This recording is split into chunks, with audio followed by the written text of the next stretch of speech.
What's good, y'all? I'm here to talk about the buffs and changes I've made for both Krookodile and Krokorok before I get into explaining my thought process behind the stat tweaks, the ability choices, and most importantly, all the crazy new move changes. I want to have a quick disclaimer for new viewers. Shout out to all my returning viewers, by the way. I appreciate all y'all coming back. Make sure you drop a like, sub, comment if you haven't already, to let me know who you are if you're returning. But if you're a new viewer, I recommend you pause the video and read the description.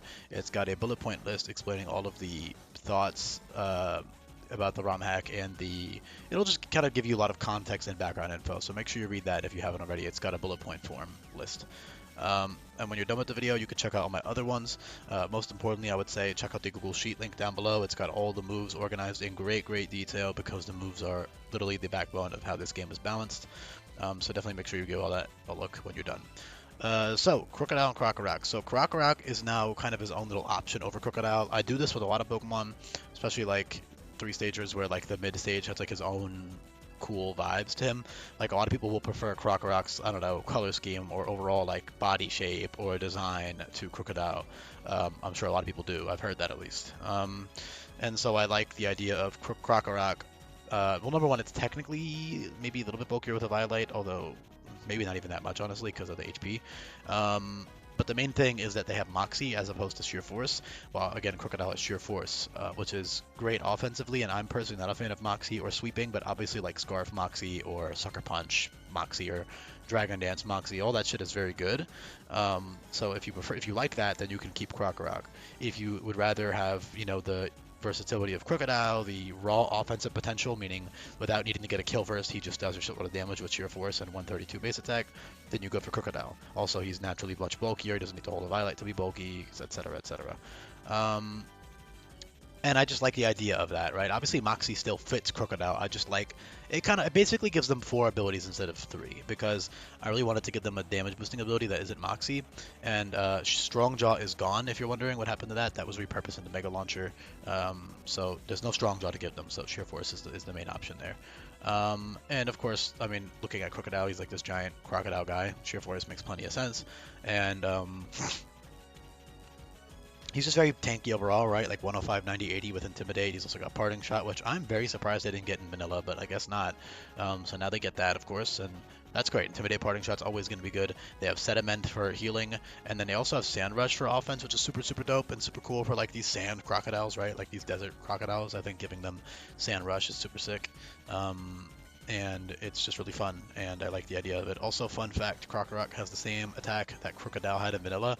Krookodile was always like super underpowered in my opinion. I don't know why the fuck they don't like give him actual Dragon Dance. I don't like. He's like he should have always had that shit, man. Since like I don't know, since it became a TM at least, right? If not by breeding, but anyway, whatever. This is like a side tangent. Obviously, Dragon Dance makes perfect sense for him. It's like kind of the whole Crocodile, the whole like Feraligatr vibe.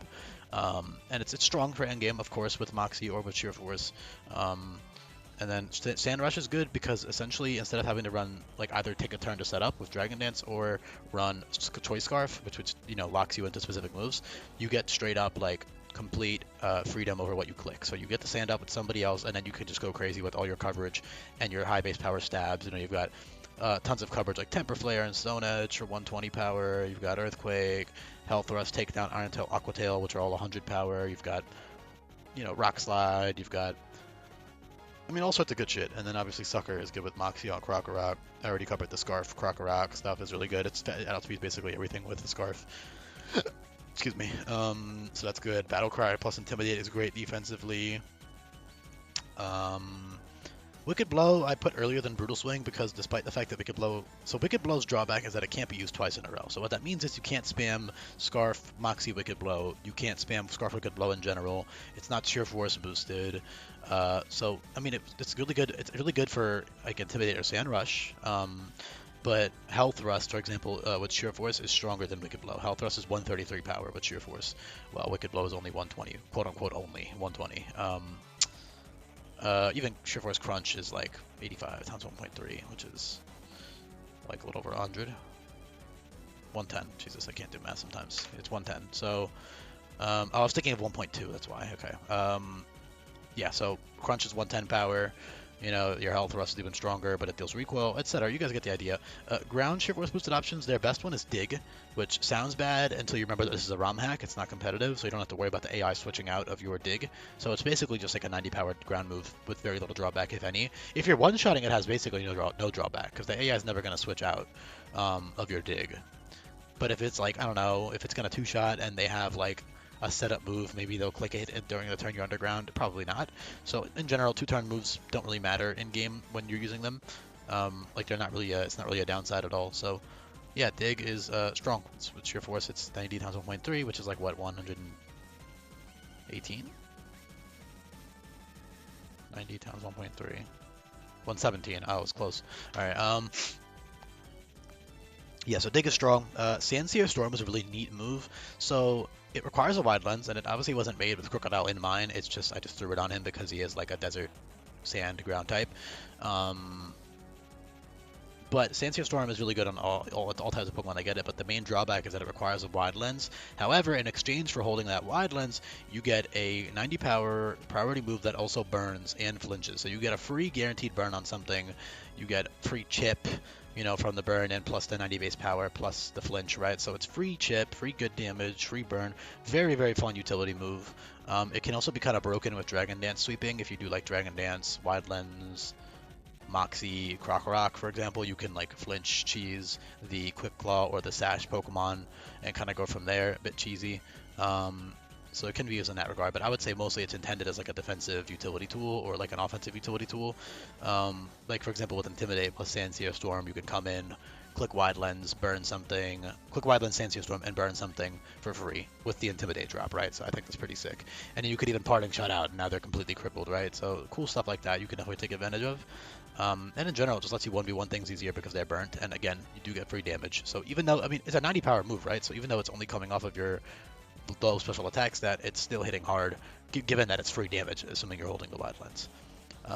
Also, Headlong Rush is pretty cool. It's stronger than Earthquake. It's better with Scarf, Moxie. It's better with Sand Rush. It's better with Intimidate overall, unless you're running like a multi. Unless you're trying to 2-hit KO, in which case go for Earthquake or Dig. But if you're trying to 1-hit KO, then obviously Headlong Rush is the wave there. And then Brutal Swing is pretty cool. I love the idea of it because like the whole death roll, like Crocodiles, you know, they do the little death roll thing. But yeah, Brutal Swing is sick because it's a Dark type double edge, but it's also sheer force boosted, so it goes to 151. Hold on, 120 times 1.3. 156 base power Brutal Swing, so it's much stronger than Wicked Blow. Again, keep in mind that's before the stab multiplier as well, right? When you throw on stab, it becomes even stronger. Obviously, it does deal recoil, but recoil is pretty easy to offset in an in-game context, especially if you're only using it to get 1 or 2 kills, which is mostly what you should be doing anyway. So yeah, Brutal Swing, very strong endgame, Dark Sheer Force boosted option. Dig, again, is their strongest ground one, and then they have other coverage like all the Fangs, Aqua Tail, Iron Tail. I already covered them all earlier, so you guys get that. What else is there? I don't know, Sediment is great, Sandow's strong and quick and relatively bulky with Intimidate.